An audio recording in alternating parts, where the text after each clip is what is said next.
Tudo bem, amigo cafeitor? Eu quero começar esse vídeo desejando que você tenha tido um excelente Natal com sua família, de muita fartura, principalmente de alegria, convivência e aconchego familiar.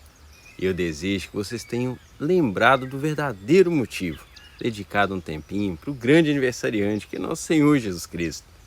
E hoje a gente vai trazer um vídeo diferente, que pode ser considerado como um presente para você, cafeitor, no sentido de alertar sobre alguns fatos que a cafeicultura mudou totalmente, não no fato de produzir café.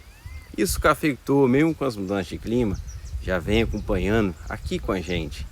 Mas o fato de que o cafeicultor agora tem que desenvolver novas estratégias e capacidades para não deixar ser manipulado pelo mercado. Tem que estar atento a tudo que acontece ao redor do nosso negócio do café. Entender um pouquinho de toda a cadeia, de ponta a ponta. E atendendo a pedido de cafeicultores, nós vamos apresentar esse vídeo que tem como objetivo esclarecer como que justamente o mercado funciona. E com certeza sua visão vai mudar após assistir esse vídeo. Você vai se sentir mais preparado para entender o mercado e lidar com ele. Como que funciona o jogo do mercado do café. Esse vai ser o assunto do nosso No Pé do Café de hoje.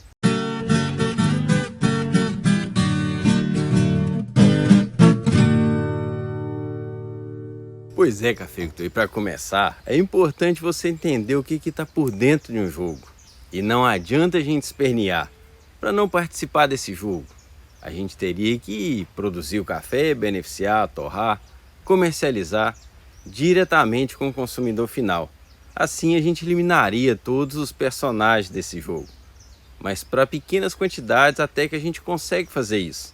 A gente tem bastante vídeo aqui no canal que mostra exemplos de cafeicultores que fazem isso, mas a grande maioria não tem essa disponibilidade e aí acaba tendo que entrar e participar desse jogo. E todo jogo tem suas regras e a gente vai explicar aqui hoje como que funciona justamente isso. Então, se você quer saber a melhor hora para trabalhar e vender seu café, fique atento aos detalhes desse vídeo. Só que antes de começar, eu quero te pedir encarecidamente aquele importante like. O YouTube está cada vez levando isso mais em consideração. E isso é importante para ele espalhar esse vídeo para mais pessoas. Então dá aquela caprichadinha no like, não custa nada e faz toda a diferença para o canal. E aproveita também, inscreve no canal, tá faltando muito pouco para a gente chegar nos 100 mil inscritos. E você com certeza gostaria de fazer parte disso, dessa conquista que vai ser muito importante para a cafeicultura brasileira. Então, bora falar de mercado. Para começar, a gente vai trazer aqui uma explicação rápida de como funciona o tal do mercado das commodities. Nas bolsas, quem compra e vende café, às vezes nem bebe o café. Ele investe no café como quem investe numa ação, numa empresa, num banco, mas ela nem sabe direito o que se passa nessa empresa, o que ela faz. E a bolsa de valores funciona como um cassino. Se o café está valorizado na bolsa, ele vira uma opção de investimento. É onde os fundos de alta frequência entram, sabe? Eles têm. Ou algoritmos programados, conectados a dados, agindo conforme os sinais. O que eu diria a todo mundo é que a razão pela qual está tão incomum agora é por causa de onde o preço está. Preço gera preço. Um preço maior gera um preço ainda maior que atrai mais interesse ao mercado. Então, mais gente presta atenção porque o preço enlouqueceu e todos querem lucrar. Até investidores de pequeno porte com um fundo de aposentadoria e algum dinheiro para apostar se sentarão em seus computadores e irão atrás. Por que não compra o café? Subiu 30%. Talvez suba um pouco mais. É o mesmo conceito do Bitcoin. É visto como um ativo. Aí, cafeicultor, quando a pessoa resolve investir em café na bolsa, é como eu disse, é como um cassino. Tudo é aposta.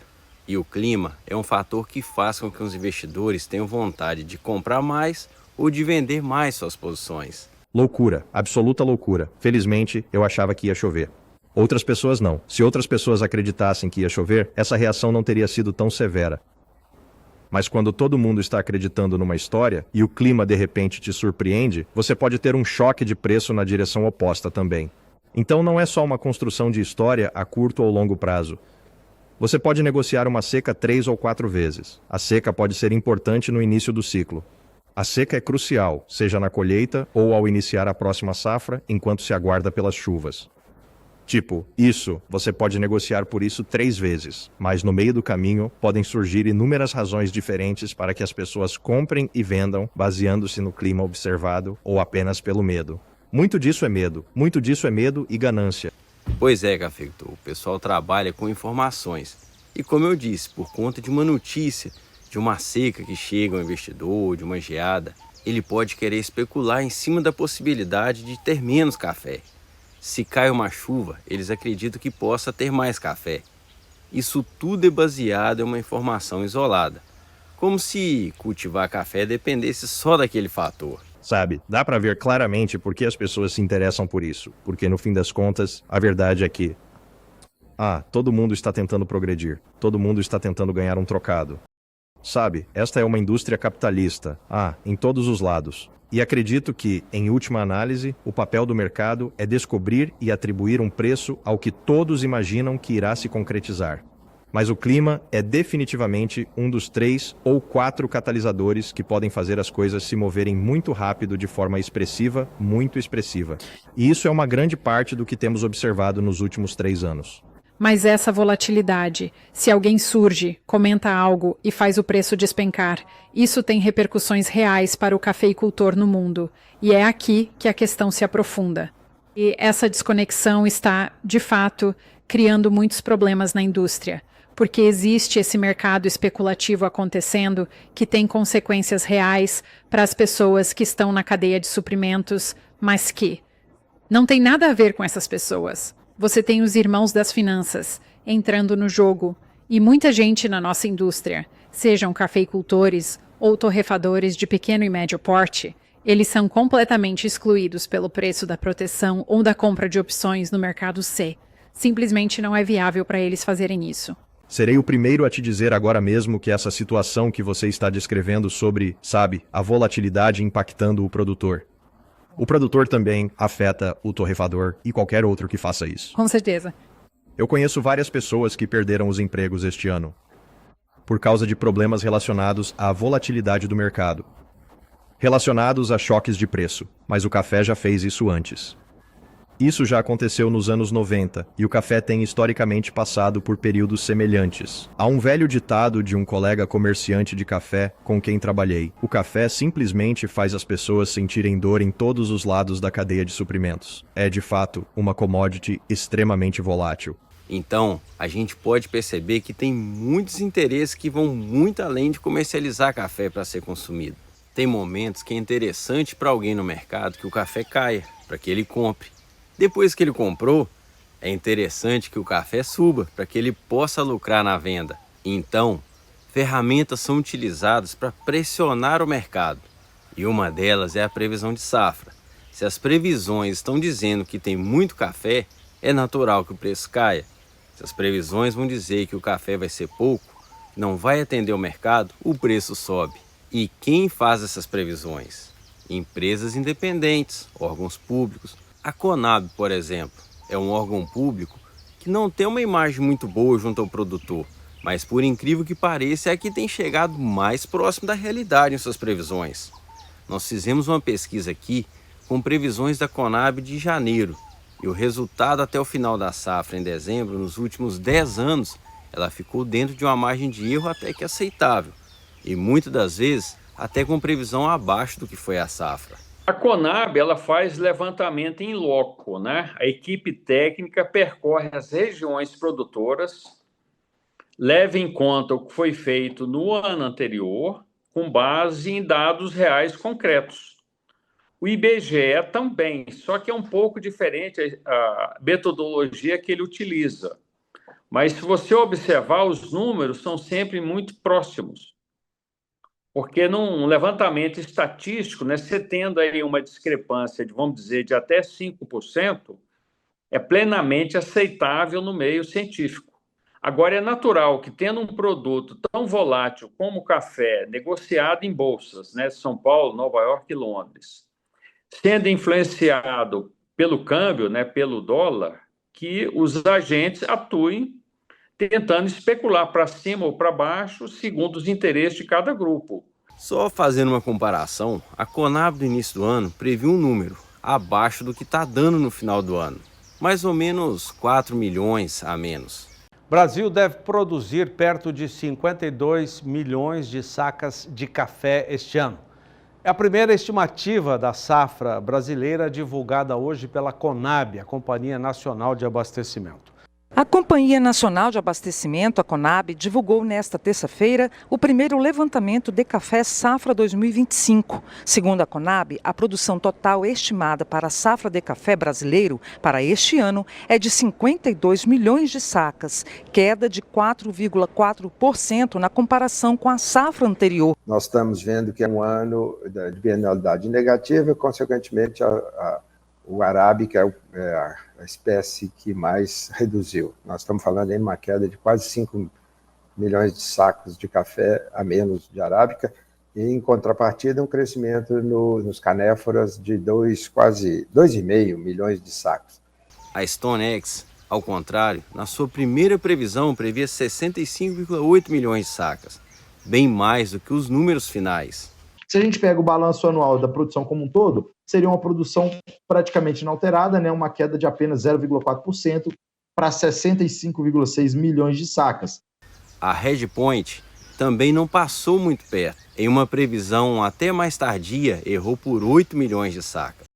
Comenta aqui, cafeicultor, se você sabia que a Conab é a que menos erra nas suas previsões. A sua opinião é muito importante. E aproveita para deixar o seu like também.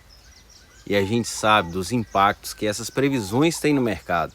E a gente gostaria de recomendar que essas agências calibrem a pontaria, porque as previsões a mais acabam derrubando os preços. Mas então, cafeicultor, é assim mesmo que o mercado funciona, com forças pressionando de todos os lados para influenciar no preço. E adianta a gente reclamar?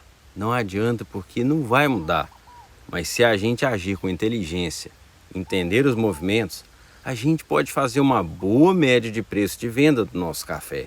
Então, segue aqui algumas recomendações para que você, cafeicultor, possa se sair bem nesse jogo. Primeiro, busque informações e identifique melhores dados para que você possa vender o seu café. Agora, uma coisa que é certa é que vender o café na safra, onde o mercado tem muita oferta, não é uma boa escolha. Uai, Brinaldo, mas como é que eu faço? Eu preciso vender o café, preciso gerar um caixa, preciso pagar o pessoal que está colhendo. Se você não tem nenhuma reservinha, venda o que você precisa exatamente para cumprir esses custos. Quando o café está com um preço bem razoável, remunerando bem o produtor, já garanta o seu custo de produção do próximo ano. O café esteve girando em torno dos 2.300 desde setembro. É um valor interessante para garantir os nossos custos. É melhor vender o café a 2.300 do que depois lá na frente passar aperto e vender a 1.800. Terceira dica é que se você conseguiu guardar um cafezinho e pode esperar o melhor período, que é a entre safra, que acontece agora de janeiro a março, abril, nesse ano de 2025, fevereiro foi o mês que teve o melhor preço histórico da safra. Tinha cooperativa pagando até 2.900. E a quarta dica, por fim, é se manter bem informado. Saber o que está acontecendo no mundo, saber que os estoques estão baixos ou altos, que tem mais países consumindo café. Tudo isso pode te dar uma segurança no momento de decidir se segura ou se vende.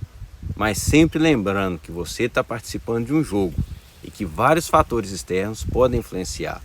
E o quinto, mantenha uma boa gestão de suas finanças, ajudando nas decisões do seu dinheiro, para não ficar na mão dos especuladores. A gente aqui no Pé do Café vai continuar oferecendo informações para que você possa se sentir mais confiante e vá aprendendo a lidar com esse jogo do mercado. Sim, cafeicultor, é mais um desafio para nós, mas a gente vai aprendendo a jogar. E eu já quero desejar aqui um ano de 2026 bem próspero, com muita sabedoria para todos nós. Que a gente possa ter muitas alegrias com a nossa cafeicultura. E se você gostou do vídeo, deixa o seu like. Comenta o que você gostaria que a gente trouxesse de assunto aqui nesse canal no próximo ano. A sua opinião é muito bem-vinda. Um forte abraço, muito obrigado a você que nos acompanhou até aqui e até o próximo no Pé do Café.